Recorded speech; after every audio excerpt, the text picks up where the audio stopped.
Donald Trump ने पूरा साथ दिया एक मरतबा फिर अपने दोस्त इसराइल का। डोनाल्ड ट्रंप की ना ये खूबी है, वो खुलकर करता है जो भी करता है। डोनाल्ड ट्रंप ने बोला इसराइल का साथ देता हूं तो फिर देता हूं। डोनाल्ड ट्रंप ने कहा नेतन्याहू के साथ खड़ा हूं तो खड़ा हूं। डोनाल्ड ट्रंप ने कहा इसको हथियार चाहिए तो मैं दूंगा। खुलकर आता है डोनाल्ड ट्रंप। लेकिन हमारे जो हुक्मरान है, मैं अपने हुक्मरानों की बात कर लेता हूं पाकिस्तान से, फील्ड मार्शल आसिम मुनीर या शहबाज शरीफ, ये खुलकर नहीं आते। ये किसी जगह कोई बात करते हैं, किसी जगह कोई बात करते हैं। कभी ये बात करते हैं कि फलस्तीन के अंदर हम अमन लेकर आना चाहते हैं, गजा के अंदर जंगबंदी करवाना चाहते हैं, जंगबंदी की खिलाफ वर्जी हो रही है, बात ही नहीं कर रहे। ट्रंप इसराइल का खुलकर साथ दे रहा है इन मामलात में। लेकिन क्या हमारी हुकूमत या हुक्मरान फलस्तीनियों का जो दोबारा कत्लेआम हुआ उसके ऊपर खुलकर साथ दे रहा? नहीं दे रहा। अब ये कत्लेआम के ऊपर तो इनके लिए प्रॉब्लम नहीं है, तो पाकिस्तान के अंदर भी कत्लेआम कर दिया और पूरे पाकिस्तान ने होता हुआ भी देख लिया। पाकिस्तानियों के वैसे ही बहुत दिल दुखे हुए, जब दिल करता है जिसको मर्जी कत्लेआम कर देते हैं। थोड़े दिन पहले नाज़रीन आप एक वीडियो देख रहे थे, DGI-SPR फरमा रहे थे पेशावर जाके, जहां वो इस्लामाबाद से अपने साथ सहाफ़ियों को लेकर गए, ज़ाती सहाफ़ियों को इस्लामाबाद से ले जाया गया, ना कि पेशावर के सहाफ़ियों से जो वहां पे मुतासिर हैं उनसे सवालात लिए जाते। लेकिन इस्लामाबाद से सहाफ़ी ले जाए गए, वहां पे जाके कुछ पैगामात देने की कोशिश की गई, तो हमने देखा कि मुज़ाकरात के सख्त खिलाफ थे DGI-SPR। बल्कि उन्होंने ग़ज़वा बदर का हवाला भी दे दिया। आर्मी चीफ भी कुरानी हवाले देते रहते हैं कुरान पाक से। तो इन्होंने कहा जी अफगानिस्तान के साथ मुज़ाकरात पे इमरान खान साहब का मौक़िफ़ बिल्कुल गलत है। बार बार वो ये कहते रहे, यानी इमरान खान साहब का नाम लिए बगैर वो तनकीद करते रहे और अफगानिस्तान के बारे में बड़े, यानी जो ये हुकूमत का रवैया था वो बड़ा हद तक अमेज टाइप का था। उन्हें वो समझ रहे थे कि मसला ही कोई नहीं। और उसके बाद हमने देखा कि एक झड़पों का और जंग का सिलसिला भी हम देखते रहे, विटनेस करते रहे अफगानिस्तान के बारे में। फिर देखा बॉर्डर पूरा का पूरा गर्म भी हुआ। लेकिन chief of staff committee general Sahir Shamshad साहब ने खिताब किया है, उसमें मौक़िफ़ कुछ और आ गया। देखिए पाकिस्तान का अफगानिस्तान और इंडिया को लेकर मौक़िफ़ क्या होना चाहिए, हमने तो जो पिछली कई दहाइयों से देखा कि पाकिस्तान का इंडिया के साथ मौक़िफ़ सख्त होता था, अफगानिस्तान के साथ नरम होता था। पाकिस्तान इंडिया को कहता था एक दुश्मन मुल्क है, कश्मीर की आज़ादी तक हम पीछे नहीं हटेंगे, और अफगानिस्तान के बारे में पाकिस्तान कहता था एक बरादर इस्लामी मुल्क है, हम अपने मामलात इनके साथ बेहतर करेंगे, तिजारत भी बढ़ाएंगे, हालात को बेहतर करेंगे। लेकिन अब उल्टा काम हो रहा।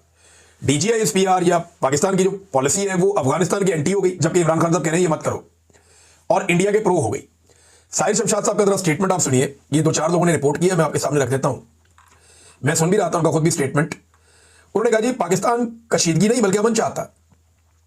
हम भारत के साथ कश्मीर समेत तमाम मसाइल पर तनाज़ात के ऊपर बातचीत के लिए तैयार हैं। और साथ ही लेकिन उन्होंने कहा भारतीय आर्मी सियासत ज़दा है और जो उनके सियासतदान है वो अस्करियत ज़दा है। ये तो प्रॉब्लम पाकिस्तान में भी है। पाकिस्तान की फौज भी सियासत कर रही है बड़े लंबे अरसे से, और पाकिस्तान के सियासतदान जो है वो फौज के अंडर काम कर रहे हैं बड़े लंबे अरसे से।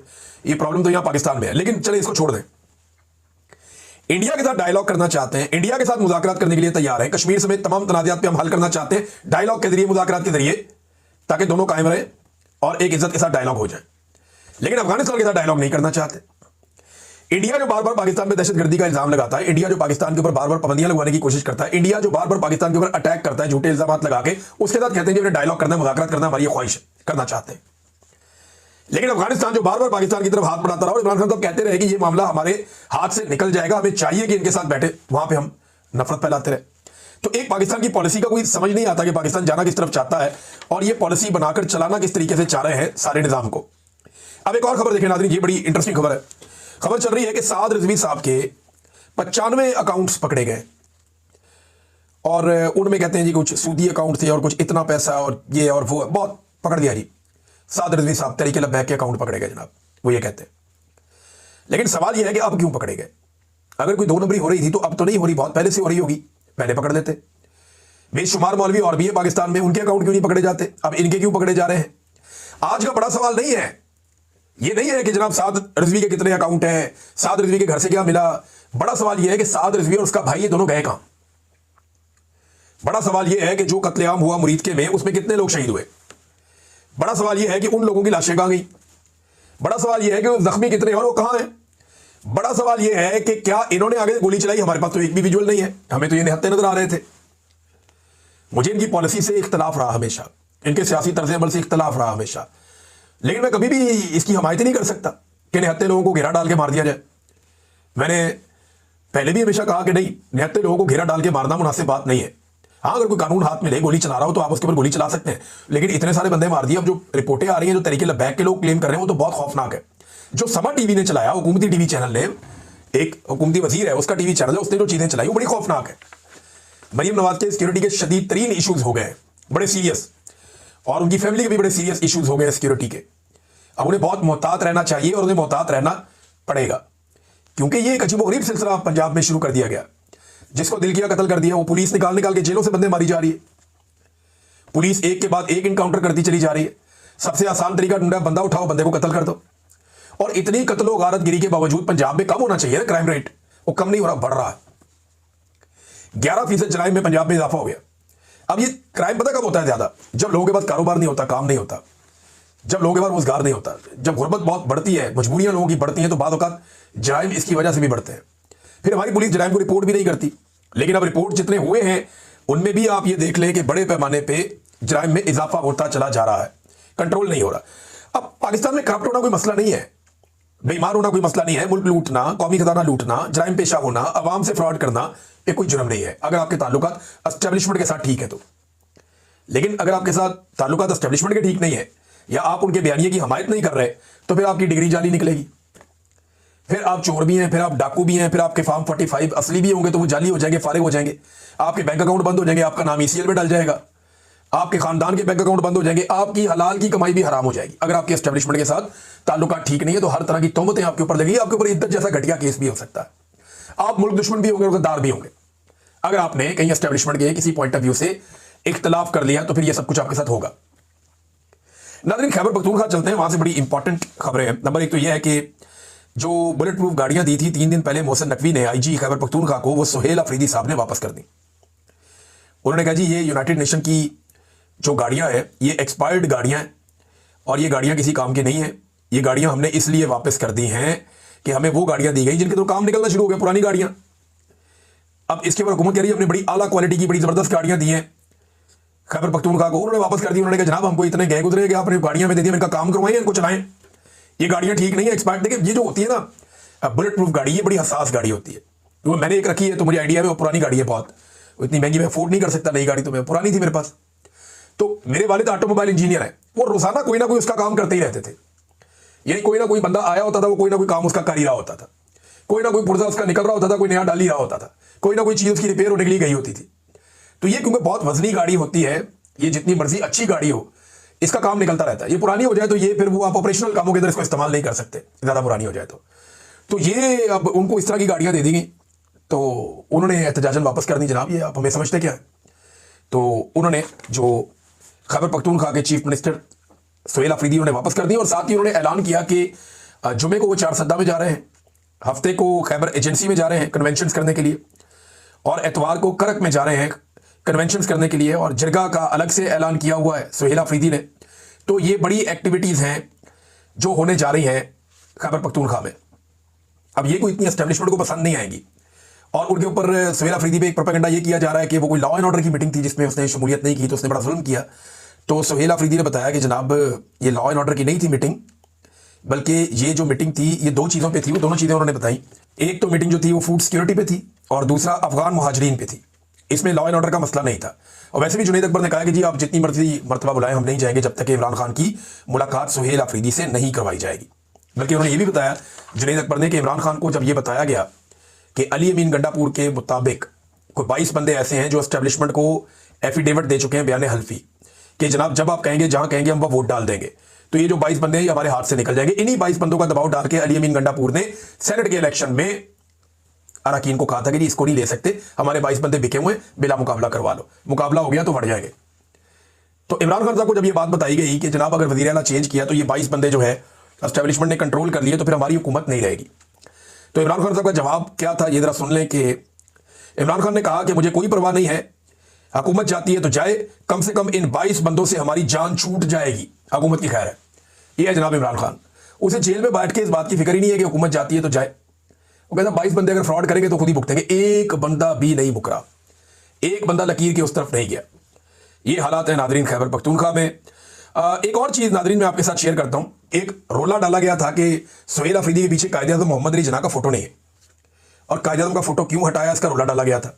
लेकिन जिन लोगों ने यह शोर मचाया था ना, उन्होंने उस वक्त यह शोर नहीं मचाया जब अखबारात के अंदर फौजी अफसरान की तस्वीरें लग रही थी 14 अगस्त पे, सियासतदानों की लग रही थी और कायदे-ए-आज़म जो बानी है पाकिस्तान है उनकी नहीं लग रही थी। किसी ने शोर नहीं मचाया। लेकिन सुहेल अफरीदी के पीछे लगी हुई थी, वो उस फ्रेम से बाहर चली गई तो बहुत रोला डाला गया। अब जनाब सोशल मीडिया ने रोजाना ही काम पकड़ लिया है। जरदारी अपने दफ्तर में बैठे, शहबाज शरीफ बैठे, मरियम, बिलावल, मुराद, कोई भी बैठे अपने अपने ऑफिस में, तो मुराद अली शाह बैठे, कोई भी, तो वो तस्वीर निकाल के लगा देते हैं जनाब इस तस्वीर में कहाँ है कायदे आजम। कहीं पे भुट्टो की तस्वीर लगी होगी, कहीं नवाज शरीफ की तस्वीर लगी होगी, कहीं किसी और की लगी होगी, हर जगह से कायदे आजम गायब है। लेकिन हराम है कि कोई बंदा आवाज उठाए इस पे। खासतौर पर मैं उन बंदों की बात कर रहा हूं जिन्होंने सुहेल अफरीदी के मामले पर आवाज उठाई थी। देखिए, आवाज उठानी है तो फिर आपको सबके खिलाफ उठानी है। जो चीज एक ने गलत की वो सबने गलत की, लेकिन वहां पे एक तस्वीर लगी हुई थी और दूसरे एंगल से जब एक फोटो सामने आया, वीडियो, तो पता चल गया कि तस्वीर तो लगी हुई है। नाज़रीन, एक और काम किया ये पंजाब हुकूमत ने, और इसको अपने फायदे के लिए वो इस्तेमाल करेंगे, लेकिन मैं आपको जरा इसका पोल खोल देता हूं। ये मेरे साथ फिगर सामने मौजूद है। पंजाब हुकूमत ने बड़ी महंगी गाड़ियां जनाब तैयार कर ली और ये गाड़ियां मंगवा ली और खड़ी कर दी लाइन में। ये 15 गाड़ियां, और इनको एंटी स्मोक व्हीकल्स कह सकते हैं या एंटी स्मोक गन का आप इसका नाम दे सकते हैं। इन गाड़ियों के ऊपर ना वो लगे होते हैं वाटर बॉक्सेस, और पीछे गन लगी होती है जिसके जरिए से पानी की बूंदें हवा में छोड़ी जाती हैं बहुत तेज और बहुत फैला के छोड़ी जाती है। फुहार नहीं होती, इस तरह छोड़ी जाती है, पानी की फुहार छोड़ी जाती है हवा के अंदर। ये जो स्मोक होती है ना, इसके पार्टिकल उसके साथ चिपक जाते हैं और जमीन पे जाके बैठ जाते हैं। ये हवा से जितना ऊपर चली जाए वहां तक ये कंट्रोल कर देती है, और वक्ती तौर पे जहां से ये गुजरती है वहां पे थोड़ी देर के लिए स्मोक कम हो जाती है। ये 15 गाड़ियां लाके दिखावा किया गया जनाब, हमने बहुत बड़ा कारनामा कर दिया। ये 15 गाड़ियां लाहौर का एक टाउन भी नहीं, एक इलाका भी नहीं, एक यूनियन काउंसिल भी नहीं संभाल सकती। 15 गाड़ियां लाहौर का एक यूनियन काउंसिल कंट्रोल नहीं कर सकती। तो लाहौर के अंदर एक एक टाउन में कितने कितने यूनियन काउंसिल्स हैं, और टोटल 7 टाउन हैं लाहौर में, जो मैंने लास्ट पढ़ा था। इतना बड़ा शहर है कि एक यूनियन काउंसिल को कंट्रोल कर नहीं सकती है गाड़ियां 15, और इन्होंने लाके पूरे शहर के लिए दे दी। ये 150 गाड़ियों की बजाय 500 गाड़ियां भी जाए फिर भी नहीं हो सकता लाहौर में स्मोक का कंट्रोल। और पैसे कौम के जाया कर रहे हैं सिर्फ अपनी इश्तेहारबाजी के चक्कर में। ये हो सकता है कि स्कूल के बाहर खड़ा कर दे या वज़ीर आला के दफ्तर के बाहर लगा ले कि यहाँ पे पोल्यूशन नहीं होनी चाहिए, इसको फेंकते रहो फुहार को, स्मोक नीचे गिरती रहे। या एक कोई असेंबली के बाहर कर दो, या कोई एक हाई कोर्ट के बाहर कर दो, थोड़ा सा वहां पे जरा थोड़ा माहौल बन जाए, सफाई सुथराई हो जाए। लेकिन देखिए, इसमें चंद चीजें, एक तो इसमें लेबर लगती है, इसमें पानी बहुत ज्यादा ज़ाया होता है। आपके पास पानी की पहले किल्लत है, आप ये कर लें, पानी इसमें ज़ाया होता है, लेबर लगती है, पैसा लगता है। तो आपका पैसा तो बहुत लगेगा ये काम करने, इसको चलाने के लिए भी पैसा होता है, इसको खरीदने के लिए भी पैसा होता है। लेकिन क्या ये काम करता है? ये मॉडल पहले अपनाया गया था दिल्ली में, इंडिया में। वहां बहुत सीरियस इशू है पोल्यूशन का। दिल्ली ने इसके ऊपर चंद सालों से काम किया और उन्होंने बहुत सारी जगहों पे ये लगाए। उनकी बेशतर मशीनें खराब हो गई और उनके पास नतीजा ये है कि इसको कामयाब नहीं करार दिया जा सकता वहां पे। यानी अभी मैंने खोला, ये मैं एयर क्वालिटी इंडेक्स निकाल के मैंने इसको रिसर्च कर लिया।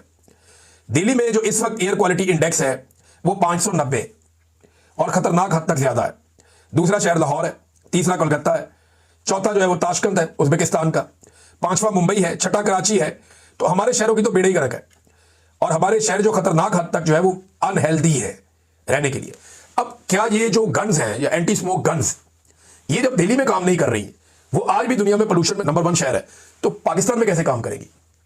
ये सिर्फ एक दिखावा है, दिखाने के लिए लेकर आए। जितनी देर इसको चलाएंगे उतनी देर के लिए थोड़ा सा ये माहौल बनेगा, इसको बंद करेंगे 2 घंटे के बाद वही सिचुएशन होगी। कोई फर्क नहीं पड़ता इससे। इसका फर्क पड़ेगा जब तक आप पॉलिसी को तब्दील नहीं करेंगे। आपको बहुत बड़े पैमाने पर प्लांटेशन करनी चाहिए। आपको जितनी भी जहरीली गैसें छोड़ने वाले आपके छोटे बड़े यूनिट्स हैं उन सबको बंद करना चाहिए। पाकिस्तान में सख्त कवानीन बनाकर उनको अप्लाई करना चाहिए। ये बरतानिया में लोग बताते हैं कि पहले बहुत ज्यादा स्मोक होती थी, बड़े बुरे हालात होते थे, और आज बेहतरीन है। किसी जगह पे जरा भी प्रॉब्लम नहीं है, बिल्कुल हेल्दी यहाँ पे एयर है। पूरी दुनिया के अंदर और बहुत सारी जगहों में बड़ी जबरदस्त है। पाकिस्तान में कई इलाके जहां पे हवा बहुत अच्छी है। तो आपको यह देखना पड़ेगा कि आपने कौन से इकदामात लेने हैं, और ये फौरी तौर पे हो नहीं सकता। बहरहाल दिखावा है, शुरू तो इन्होंने कर दिया है, पैसा कौम का ज़ाया करते जा रहे हैं, क्योंकि इनके ऊपर भी ये मरियम नवाज के फोटो चिपका देंगे और क्या करेंगे। फोटोगर्दी के अलावा इनको आता ही